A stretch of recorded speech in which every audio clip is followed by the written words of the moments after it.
사람과 짐승이 다른 점이 여러 가지가 있겠지만 짐승은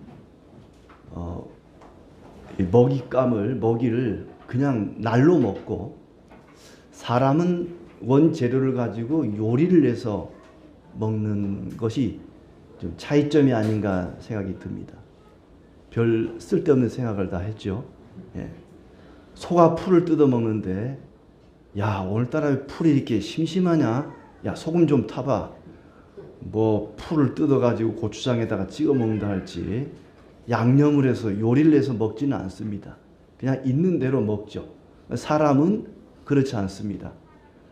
물론 뭐 상추나 배추를 그냥 날로 먹기도 하지만 주로 요리를 해 먹지 않습니까? 맛있게 요리를 해서 양념을 해서 먹습니다. 이 가운데에서도 요리를 아주 잘하시는 분들이 들어 계십니다만은 덕분에 저도 살이 좀 찌고 근데 과체중인 사람이 좀 더 오래 산대요. 어제 기사에 보니까 살이 좀 쪄도 괜찮답니다. 아무튼 사람은 이렇게 재료를 가지고 요리를 해서 먹는데 성경은 마치 재료와 같습니다. 이 글로 되어 있는 성경이라는 하나님의 말씀 재료를 가지고 어떻게 이것을 요리를 해내느냐에 따라서 여러분들이 맛있게 잡수시기도 하고 또 맛이 없기도 하고 할 텐데 이 시간 다소 입맛에 안 맞더라도 맛있는 요리를 잡수시듯이 그렇게 말씀을 잘 들어주시면 고맙겠습니다. 날씨가 덥고 또 후텁지근해서 많이 불편하고 또 예배드리기가 많이 힘들 텐데 그래서 이제 에어컨을 켜지 않으면은 많이 힘든 그런 계절이 왔습니다. 근데 또 이게 에어컨 밑에 앉아 있으면은 또 춥다는 분들이 계세요. 그래서 너무 말씀에 집중이 안 될 수가 있습니다. 여러분들 체온에 따라서 적당한 자리를 잘 찾아서 앉으시면은 도움이 될 것 같습니다.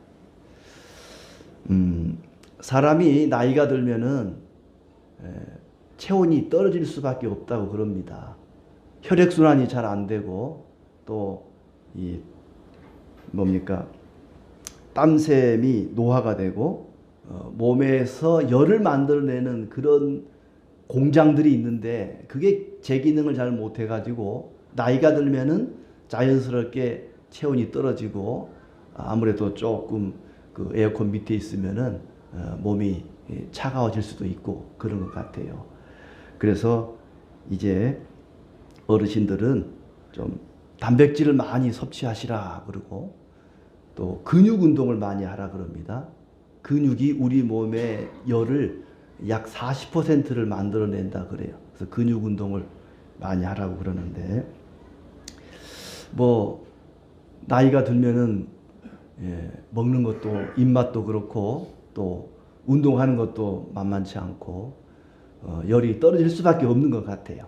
아무튼 여러분이 체온 관리를 잘 해야 하는데 이스라엘의 성군 다윗 당대 최고의 장수인 다윗도 나이가 들고 늙으니까 세월을 이기지 못하고 그 몸에 체온이 떨어졌다 그럽니다. 열왕기상 1장 1절을 보니까 몸이 추워서 아무리 이불을 덮어도 따뜻한 줄을 몰랐다 그랬어요. 요즘 같으면야 뭐 혈액순환 개선제니 건강보조식품들이 많이 있지만은 그때는 뭐 그런 게 있겠습니까? 그래서 그때 당시에 체온이 떨어지면은 그 기력을 회복시키는 방법이 젊은 처녀를 같이 사는 겁니다. 그래서 아비삭이라고 하는 이 젊은 처녀를 후궁으로 맞이해서 다윗이 함께 사는 거예요.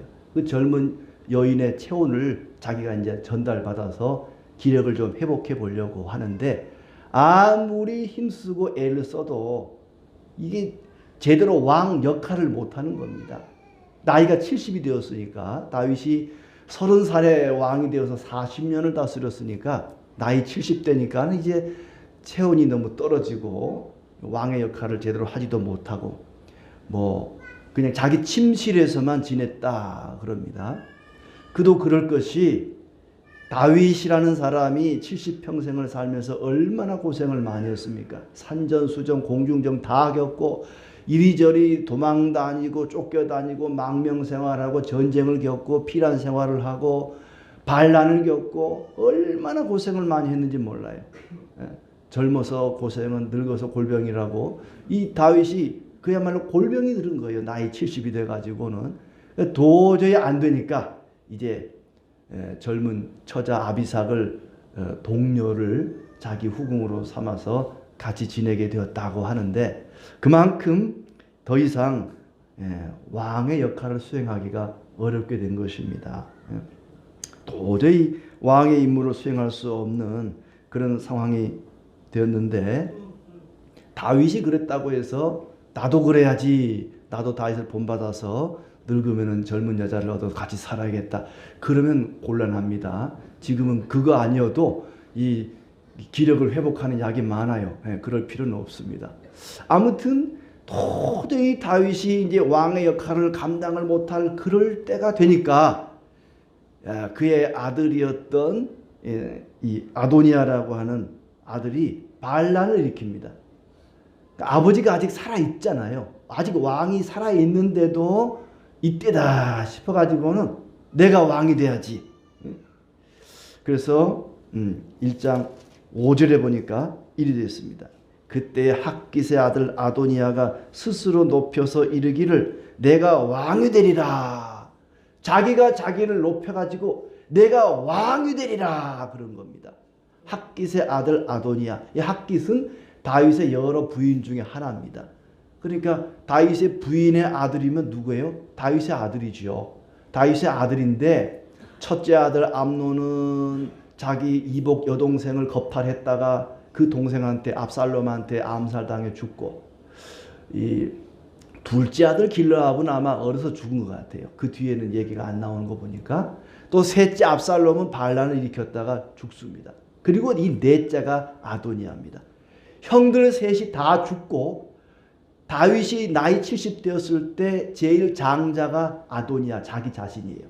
그러니 내가 제일 큰 아들이니까 우리 아버지 죽으면은 내가 왕이 될 거다. 그러니 아버지 죽기 전에 내가 왕이 돼야지. 그건 반란이죠. 아버지가 살아있는데, 왕이 버젓이 살아있는데 내가 왕이다. 그럼 이건 반란입니다. 반란을 모의하게 된 거예요. 아무튼 다윗이 더 이상 기력이 쇠하여져서 몸도 춥고 왕의 역할을 못하게 되니까 누군가는 왕을 해야 할 것 같은데, 내가 제일 장자고 인기도 많고 얼굴도 잘생겼으니까 내가 왕이 돼야지 하고 스스로 자기를 높여서 내가 왕이 되리라 자처하고 나선 것입니다. 그리고는 그때 당시 국방부 장관이었던 요압을 포섭합니다. 자기 편으로 끌어들이고 제사장이었던 아비아달도 내 편으로 끌어들입니다. 가장 종교적으로 군사적으로 선두에 있던, 높은 자리에 있던 두 사람을 포섭을 해서 반란을 모의하게 된 것입니다. 그리고 이제 기병과 또 군사를 동원하고 많은 호위병들을 이끌고 한 장소를 정해서 내가 대관식을 해야지, 내가 스스로 왕이 돼야지, 그리고 모든 일들을 계획하고 꾸미는데, 나단이라는 선지자가 그 반란 모의를 알게 됩니다. 그리고는 솔로몬의 어머니 밧세바를 찾아가지요. 지금 아도니아가 반란을 계획하고 있습니다. 만약에 아도니아의 반란이 성공하면은 밧세바와 그의 아들 솔로몬은 죽습니다. 그러니 빨리 이 반란을 저지하고 하나님의 뜻에 따라서 솔로몬을 왕으로 세워야 됩니다. 그러기 위해서는 다윗 왕을 찾아가서 다윗 왕이 공식적으로 솔로몬을 왕으로 세우도록 우리가 부탁을 합시다. 그래서 나단과 밧세바가 다윗을 찾아가서 이야기를 해서 다윗이 솔로몬을 왕으로 선포하고 그리고 대관식을 거행하게 됩니다. 그 대관식의 나팔 소리를 듣고는 반란을 모의했던 사람들이 깜짝 놀라서 걸음아 날 살려라 하고 전부 흩어졌다 하는 것이 오늘의 이야기입니다. 이스라엘의 왕은 어떻게 세워지는가? 내가 왕이다 한다고 해서 왕이 되는 거 아닙니다.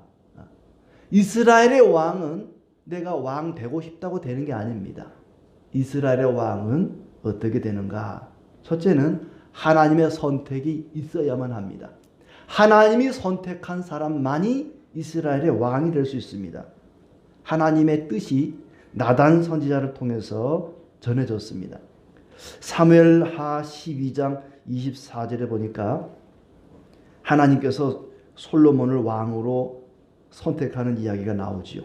다윗이 그의 아내 바스바를 위로하고 그에게 들어가 그와 동침하였더니 그가 아들을 낳음에 그의 이름을 솔로몬이라 하니라. 여호와께서 그를 사랑하사 선지자 나단을 보내 그의 이름을 여디디야라 하시니 이는 여호와께서 사랑하셨기 때문이라. 여호와께서 사랑하시는 자라는 뜻의 여디디야라는 이름을 지어줬습니다. 그러니까 솔로몬이 이스라엘의 왕으로 선택된 것은 그가 태어나자마자, 아니 어쩌면 이미 그가 어머니 뱃속에 생겨나기도 전에 하나님은 그를 이스라엘의 왕으로 택하였습니다. 솔로몬은 하나님이 택한 왕입니다.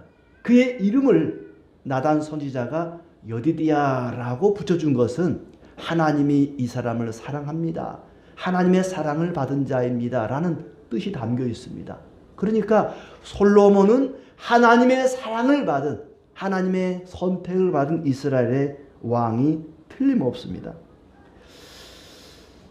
장차 왕이 될 사람인데 솔로몬을 제쳐놓고 장자인 큰아들인 이 아도니아가 내가 왕이다 하고 나서게 된 거죠. 이스라엘의 왕은 장자권보다 하나님의 선택권이 더 우선입니다. 큰아들이냐 작은 아들이냐보다 하나님이 선택했느냐 안 했느냐가 중요합니다. 신명기 17장 15절에 보니까 분명히 이렇게 나와 있습니다. 반드시 네 하나님 여호와께서 택하신 자를 내 위에 왕으로 세울 것이며 내 위에 왕을 세우려면 내 형제 중에서 한 사람을 할 것이다 그랬습니다. 반드시 하나님 여호와께서 택하신 자를 왕으로 세우라 그랬습니다. 이스라엘의 왕은 아무나 되는 게 아닙니다. 내가 왕 되고 싶다고 되는 거 아닙니다. 하나님이 택한 자가 왕이 돼야 합니다.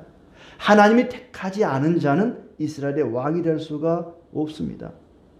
어쩌면 솔로몬은 도저히 이스라엘의 왕이 될 자격이 없는 사람입니다. 바세바는 다윗이 그의 남편 우리아를 죽이고 빼앗아온 부인입니다. 거기서 태어난 아들이 솔로몬이에요. 어떻게 그런 사람이 이 본 부인도 아니고, 물론 다윗에게 부인이 많았지만은 도저히 용납할 수 없는, 남편을 죽이고 빼앗아온 그 여자에게서 태어난 아들 솔로몬이 어떻게 왕이 될 수 있단 말입니까? 가계를 볼 때, 혈통을 볼 때, 이 차서를 두고 볼 때에 솔로몬은 왕감이 안 되는 사람이었습니다. 왕이 돼서도 안 되는 사람이었지만 사람의 눈으로 볼 땐 그럴 뿐이고 하나님이 택한 사람이 바로 솔로몬이었습니다. 반면에 이 아도니아는 외모로 보나 또 그 태어난 순서로 볼 때에 왕이 되기에 충분한 사람이었습니다. 6절에 보면 그는 압살롬 다음에 태어난 자요 용모가 심히 준수한 자라. 외모가 아주 뛰어난 굉장히 아름다운 그런 아들이었습니다. 그의 아버지가 네가 어찌하여 그리하였느냐 하는 말로 한 번도 그를 섭섭하게 한 일이 없었더라.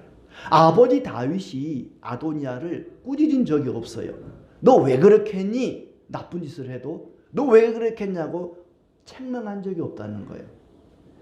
자녀가 잘못하면 때로는 꾸짖어야 됩니다. 책망을 해야 돼요. 그래야 바르게 큽니다.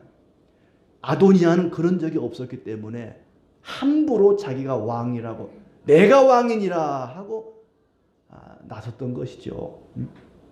아무튼지 간에 겉으로 외모로 보거나 태어난 순서로 볼 때에 솔로몬보다는 아도니아가 왕이 되는 것이 훨씬 더 이치에 합당하게 보입니다. 하지만 외모로 보나 인기로 보나 태어난 순서로 볼 때는 아도니아가 왕이 되는 것이 맞는 것 같지만요, 아도니아에게는 딱 한 가지 부족한 것이 있었습니다. 그게 뭡니까? 하나님의 선택을 받지 못했다는 겁니다. 이스라엘의 왕이 되기 위해서는 반드시 하나님의 선택을 받고 하나님의 지명을 받아야 되는데, 아도니아는 다른 건 다 좋았지만은 그게 안 되었다는 거예요. 그게 없었다는 겁니다. 하나님의 선택을 받지 못했다. 그런데도 불구하고 아도니아는 자기가 왕이 되기에 충분한 조건을 가졌다고 생각을 했습니다. 하지만 결정적으로 하나님의 선택을 받지 못했다. 하나님의 지명이 없었다는 것입니다. 이전에 왕이었던 사울, 그는 정말 못난 왕이었습니다. 정말 못된 왕이었습니다. 아무리 못되고 악한 왕이라 할지라도 그는 하나님의 지명을 받은 사람이었습니다. 그래서 다윗이 함부로 사울을 죽이지를 못했었지요.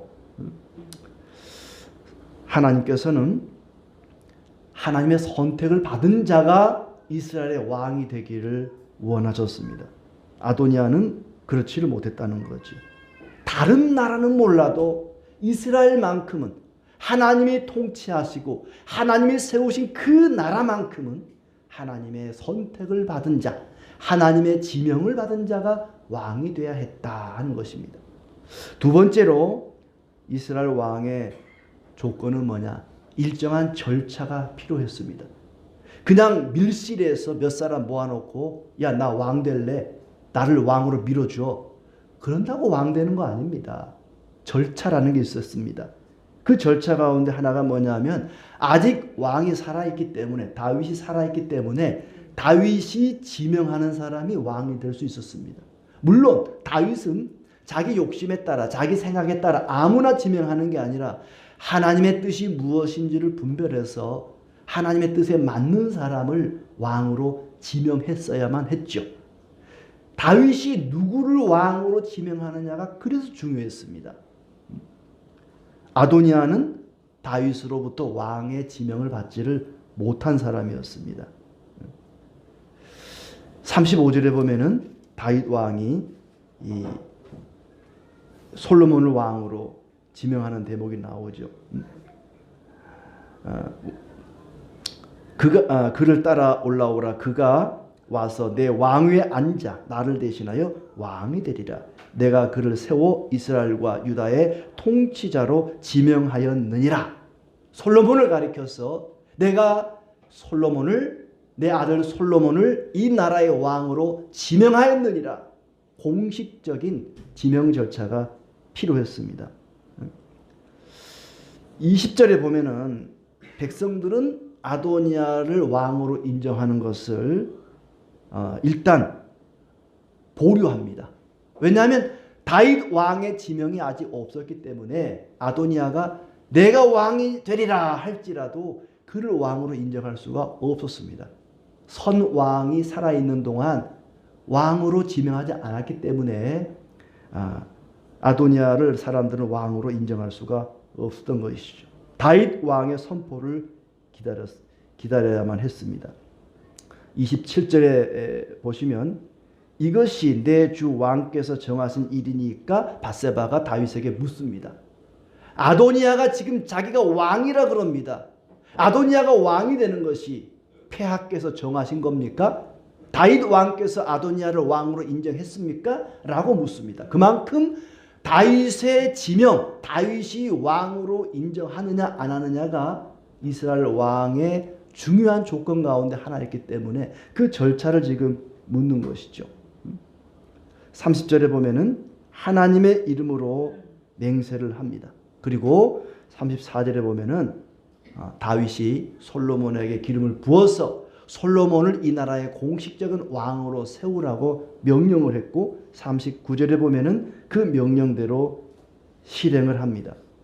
제사장 사독이 성막 가운데에서 기름을 담은 뿔을 가져다가 솔로몬에게 기름을 부으니 이에 뿔나팔을 불고 모든 백성이 솔로몬 왕을 만세수를 하옵소서 하니라.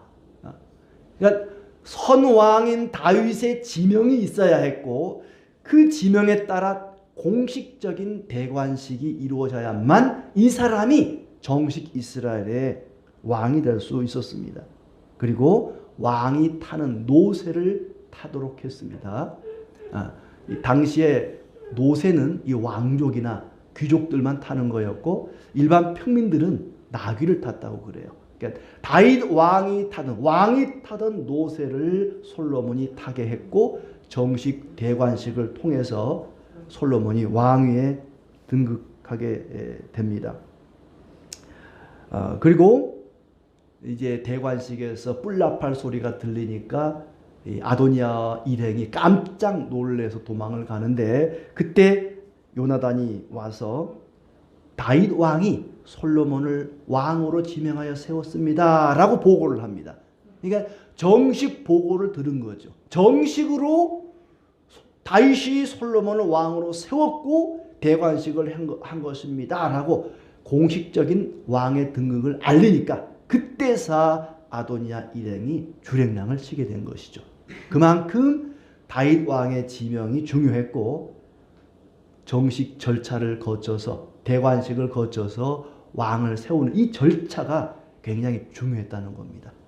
그만큼 하나님의 나라인 이스라엘의 왕이 되는 것은 하나님의 선택함이 있어야 되고 또한 정식 절차가 있어야 되는데 아도니아는 그런 절차가 없었다는 것입니다. 다윗의 인정을 받지를 못하는 거죠. 아마 자기 아버지 다윗이 늙어서 사리분간을 못하는 줄 알고 내가 왕이다 그러면 저절로 왕이 될 줄 알았습니다. 하지만 오산이었습니다. 내가 왕이 되리라 한다고 왕이 되는 게 아니었습니다. 절차라는 게 질서라는 게 필요했던 것이죠. 내 마음에 맞는 사람 모아서 셀프 대관식을 한다고 내가 왕이 되는 것이 결코 아니었다. 하나님이 세우신 제사장들을 통해서 하나님이 세운 왕을 통해서 왕으로 지명을 받고 인정을 받고 절차를 거쳐야만 이스라엘의 왕이 될 수 있었습니다. 세 번째로 이스라엘의 왕이 되는 중요한 조건 가운데 하나는 백성들로부터 인정을 받아야만 했습니다. 아무리 다윗이 솔로몬을 왕으로 지명했다 해도 백성들이 인정하지 않으면 왕이 될 수가 없었습니다. 40절에 보면은 모든 백성들이 따라 올라갔다 그랬어요. 모든 백성이 그를 따라 올라와서 피리를 불며 크게 즐거워함으로 땅이 그들의 소리로 말미암아 갈라질 듯 했다. 또 39절 끝에도 모든 백성이 솔로몬 왕은 만세수를 하옵소서 하니라.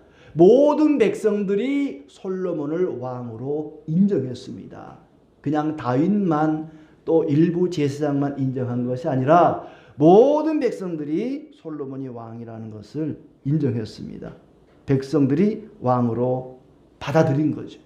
심지어 반란을 일으켰던 아도니아조차도 마지막 절에 보면은 솔로몬에게 살려달라고 나는 당신의 종입니다. 나를 살려주십시오 하고 절을 합니다. 솔로몬을 왕으로 인정한 거죠. 그리고 2장 15절에 넘어가면은 솔로몬의 어머니 밧세바를 찾아와서 이 아도니아가 그런 말하죠. 당신도 아는 바이거니와 이 왕위는 내 것이었고 온 이스라엘은 다 얼굴을 내게로 향하여 왕으로 삼으려 하였는데 그 왕권이 돌아가 내 아우의 것이 되었음은 여호와께로 말미암음이니이다. 하나님이 내 아우 솔로몬을 왕으로 세웠습니다. 원래는 내가 왕이 되려고 했는데 하나님이 솔로몬을 왕으로 세웠습니다. 아도니아도 인정을 합니다. 반란을 일으켰던 넷째 아들 아도니아도 솔로몬이 왕이 된 것을 인정하고 모든 백성들이 솔로몬이 나라의 왕이다. 왕의 자리를 인정합니다. 물론 백성들은 자기 생각, 자기 욕심에 따라서 이 사람을 왕으로 세울까 저 사람을 왕으로 세울까 그럴 것이 아니라 하나님의 뜻을 따라서 과연 하나님의 뜻에 누가 왕으로 합당하냐 이걸 생각해야 했죠. 내 욕심 따라 내 생각 따라서 나는 이 사람을 왕으로 세울래. 나는 이 사람을 왕으로 세울래. 그럴 수는 없었습니다. 이스라엘은 하나님이 세운 하나님의 나라였기 때문에 이스라엘의 왕은 하나님이 선택한 사람, 또 정식 절차를 거쳐서 백성들의 인정을 받는 사람이 왕이 되어야만 했습니다. 반란군에 가담했던 요압 장군 같은 경우는 하나님의 말을 듣지 않는 사람이었어요. 오로지 자기 욕심, 자기 뜻에 따라서 이리저리 움직였던 사람입니다. 요압이라는 사람은 굉장히 싸움에 능한, 전쟁을 했다 그러면 백전백승인 아주 유능한 그런 은사를 가진, 그런 재능을 가진 장수였습니다. 그런데 다윗의 말도 듣지 않고 하나님 말씀도 듣지 않은 자기 욕심에 따라 사는 사람이었습니다. 그래서 아브넬을 죽이고 아마사를 죽이고 또 다윗이 죽이지 말라고 했던 압살롬까지 죽이고 자기 이익에 따라 자기 생각대로 사는 사람이었어요. 그리고 반란군에 가담했습니다. 그의 마지막은 비참하게 끝이 납니다. 하나님의 백성들은 내 생각, 내 욕심 따라 사는 사람들이 아니라 하나님의 뜻을 따라 사는 사람들입니다. 그러니 이스라엘 백성들이 누구를 왕으로 인정할 것인가를 판단할 때도 내 욕심에 이끌릴 것이 아니라 내 생각대로 판단할 것이 아니라 하나님의 뜻이 무엇인가를 먼저 생각해야만 했습니다. 그래서 늘 하나님 말씀을 묵상하고 하나님의 뜻을 구하는 기도를 드리고 그래야만 했던 것이죠. 하나님 나라의 왕은 인기 투표로 뽑는 것이 아니었습니다. 그런데 아도니아는 밀실에서 몇몇 마음에 맞는 사람들만 모아서 내가 왕이 되리라. 그러나 그렇게 해서 왕이 될 수는 없었던 것입니다. 자, 이렇게 이스라엘의 왕은 하나님의 선택을 받고 절차를 따라서 다윗의 인정을 받고 백성의 인정을 받는 사람이 되어야만 했고 그렇게 되었습니다. 이 이야기가 왜 성경에 기록되었을까? 왜 열왕기상이라는 말씀 맨 처음에 이 말씀이 기록된 것일까? 열왕기상하 묶어서 열왕기서라고 말하는데 열왕이라는 말은 10명의 왕이라는 말이 아니라 여러 명의 왕들의 이야기를 담은 것입니다. 솔로몬부터 시작해서 그 뒤에 이어나오는 이스라엘의 여러 왕들의 이야기가 담긴 것이 열왕기서입니다.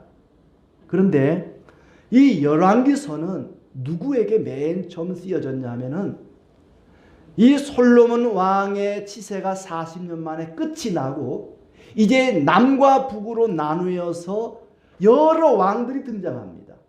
그리고 그 나라가 망해서 백성들이 포로로 끌려갑니다. 바벨론에 끌려가서 슬퍼하는 이스라엘 백성들에게 이 책이, 이 글이 보내진 것입니다. 나라가 망하고 포로로 붙잡혀간 상태에서 바벨론에 끌려간 유다 백성들은 도저히 납득이 안 가는 거예요. 어떻게 하나님이 다스리는 나라가 망할 수가 있는가? 하나님은 전능하시고 세상을 창조하시고 우리를 그렇게 사랑하시는데 그 하나님이 세우시고 하나님이 다스리시는 이 나라가 어떻게 이방 나라들에게 망할 수 있단 말인가? 어떻게 이 나라의 왕이 쇠사슬에 묶여서 끌려가고 이렇게 비참한 꼴을 당해야만 했단 말인가? 도저히 납득이 안 가는 겁니다. 도저히 이해가 안 가는 것입니다. 도대체 하나님은 자기 백성들이 망할 때 뭘 하고 계셨단 말인가? 왜 하나님은 이 나라를 망하도록 내버려 두셨을까? 하나님의 백성이요, 하나님이 보호하시는 나라인데 어떻게 이 나라가 망할 수 있단 말인가? 포로로 붙잡혀간 이스라엘 백성들은 도저히 이해가 되지 않습니다. 풀리지 않은 숙제였지요. 왜 그들이 망했는가? 왜 그들이 포로로 끌려가야만 했는가? 그 이유를 설명하기 위해 기록된 것이 열왕기 상하입니다. 그러니까 우리가 열왕기 상하를 읽을 때는 나라가 망해서 포로로 끌려온 이스라엘 백성들의 입장에서 읽을 필요가 있어요. 전체 내용은 그런 거지요. 나라가 왜 망했는가? 그들의 백성들이, 이스라엘 백성들이 하나님의 율법을 무시하고 우상을 숭배했기 때문에 나라가 망했다는 겁니다. 하나님을 멸시하고 하나님과 맺은 언약을 내팽개치고 하나님 말씀을 내버려서 그 백성들이 망했다는 겁니다. 포로로 붙잡혀간 백성들에게 과거 자기 조상들의 삶을 돌아보면서 자기들의 삶을 뒤돌아보고 회개하라고 이 말씀이 기록되었습니다. 그들이 어떤 짓들을 했는지, 그리고 그들이 어떤 일을 당했는지를 자기 조상들의 이야기를 통해서 반면교사로 삼기를 바랐습니다. 그리고 이 말씀이 시대를 뛰어넘어 오늘 우리에게까지 전해지게 된 것도 마찬가지입니다. 하나님의 백성이라 할지라도 하나님 말씀을 버리고 하나님을 거역하며 산다면 이런 비참한 일을 당하게 된다. 그러니 하나님의 백성들은 하나님의 말씀 따라 살고 하나님을 의지하며 살아야 된다. 그렇지 않으면 똑같이 된다는 반면교사로 삼기를 바랬던 것입니다.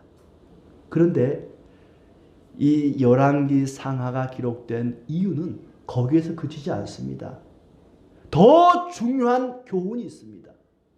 왜 열왕기 상하에 솔로몬이 왕이 된 이 이야기가 기록이 되었는가?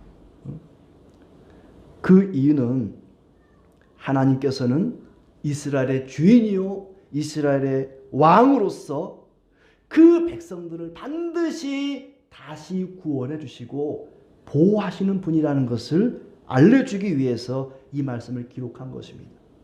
포로로 붙잡혀간 이스라엘 백성들이 얼마나 절망하고 낙심했겠습니까? 이제 우리는 망했다. 나라가 없어졌다. 우리는 다 끝났다. 이대로 끝이다. 그러나 열왕기 상하를 통해서 아니다.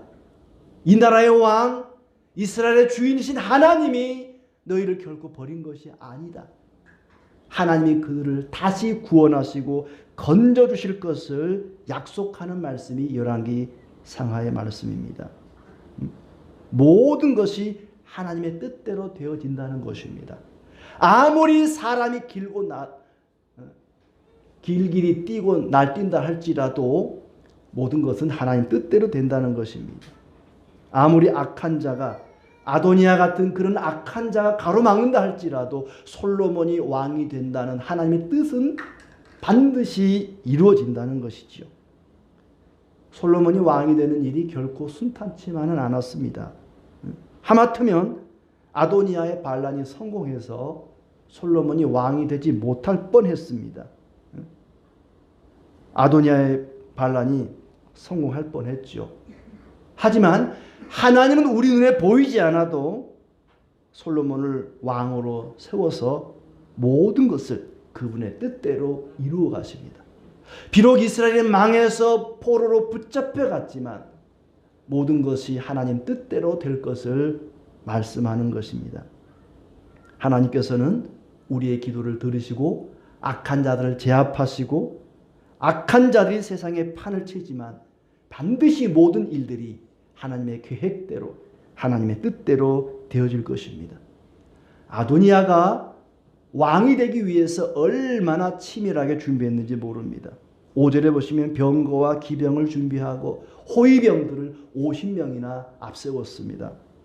그리고는 군대 장관 요압을 포섭하고 제사장 아비아다를 자기 편으로 만들었습니다. 그리고 거사를 일으킬 장소를 정하고 대관식을 준비했던 것이죠. 그렇게 모든 일을 치밀하게 준비했지만 아도니아의 계획은 성공할 수가 없었습니다. 모든 일이 하나님의 뜻대로 되어지기 때문입니다. 아무리 인생이 힘들고 고달파도 반드시 하나님은 우리를 지켜주시고 구원하시고 건져주실 것입니다. 왜냐하면 하나님은 우리를 하나님 백성으로 선택하셨기 때문입니다. 우리는 택하신 족속이요 왕 같은 제사장이라고 베드로전서 2장 9절에 말씀하고 있습니다. 우리는 왕은 아니지만 왕과 같은 제사장들입니다. 성도는 이 세상에서 왕 같은 제사장들입니다. 그런데 그 왕 같은 제사장이 되기 위해서는 하나님의 택하심이 필수적입니다. 우리는 택하신 족속이요. 에베소서에 보면은 창세전에 우리를 택하여 지명하여 불러주셨습니다. 너는 내 것이라. 너는 내 것이라. 우리는 하나님의 택함 받은 하나님의 자녀들입니다. 아무리 거룩하게 보여도, 아무리 훌륭하게 보여도 하나님이 택하지 않으면 하나님 자녀가 될 수가 없습니다. 어떤 사람이 새끼 돼지 한 마리를 사다가 깨끗이 목욕을 시키고 드라이기로 그 털을 드라이를 해주고 그 네일 아트까지 해서 그냥 발톱까지 칠해주고 목에다가 예쁜 리본을 묶어줬더니 요 놈이 느닷없이 뛰쳐나가서 진흙밭에 뒹굴어 버리더래요. 겉모습은 예쁘게 꾸몄지만은 속은 뭐예요? 여전히 돼지예요. 돼지는 돼지예요. 속이 안 변하는 한 돼지는 돼지입니다. 주일날 성경책 가지고 예쁜 꽃단장하고 교회 와서 앉아 있어서 겉으로 볼 때는 거룩하게 보여도요, 속 사람이 돼지 같은 사람이 있어요. 속 사람이 변하지 않으면 하나님 자녀라고 할 수가 없습니다.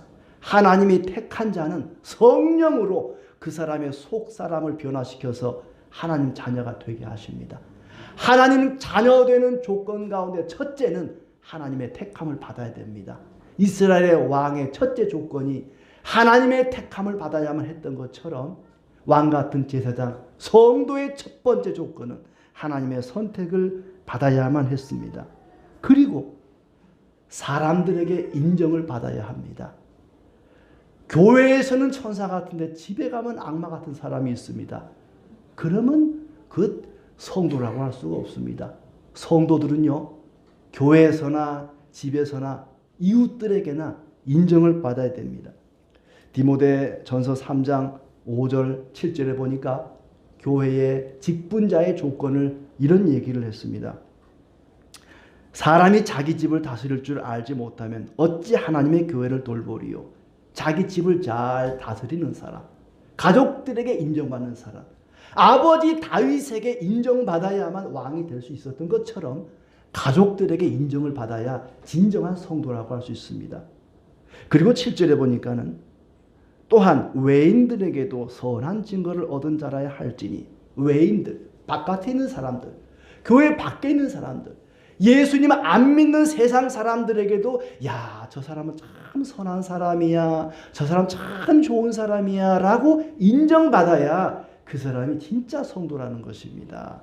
하나님께 택함을 받고 가족들과 이웃들과 세상 사람들에게도 인정받는 사람, 그 사람이 진정한 성도라는 것입니다. 가끔 저도 집에서 가끔 어쩌다가 목사가 돼가지고 왜 그래요? 이런 소리를 들을 때가 있어요. 그러면 내가 교회에서나 목사지 집에서도 목사냐고 그러면은 가만 생각해 보면은 그런 말 하면 안 될 것 같아요. 교회에서도 목사고 집에서도 목사여야지. 교회에서도 집사하면 집에서도 집사해야 돼요. 교회에서는 집사님 같은데 집에 와서는 잡사 같으면 그게 어디 집사 같다고 할 수 있겠습니까? 교회에서나 집에서나 회사에서나 어디에서나 사람들에게 인정받는 사람, 그런 사람이 진정한 하나님의 백성이라고 할 수 있습니다. 이스라엘 왕이 하나님께 선택을 받고 자기 아버지한테, 백성들한테 인정을 받아야만 왕이 될 수 있었던 것처럼 진정한 하나님의 사람은 하나님께 지명을 받고 가족들에게, 이웃들에게도 선한 증거를 얻은 자가 되어야 할 것입니다. 이렇게 하나님의 백성이 되는 데는 절차라는 게 있습니다. 우리가 그냥 나 예수 믿고 구원 받을래 그렇게 할 수도 있지만 세례라는 걸 받지 않습니까? 여러 사람 앞에서 자기의 신앙을 고백하고 세례를 받습니다. 또 교회의 직분자가 되는 것도 마찬가지입니다. 하나님의 택함을 받고 사람들에게 인정을 받고 임직식이라고 하는 절차를 거칩니다. 절차를 다 무시하고 어느 날 갑자기 집사님이 자기가 목사가 됐대요. 6개월 만에 속성 코스로 신앙을 공부해가지고 목사가 돼가지고 이제부터 나를 목사라고 부르시오. 그런 사람이 있어요.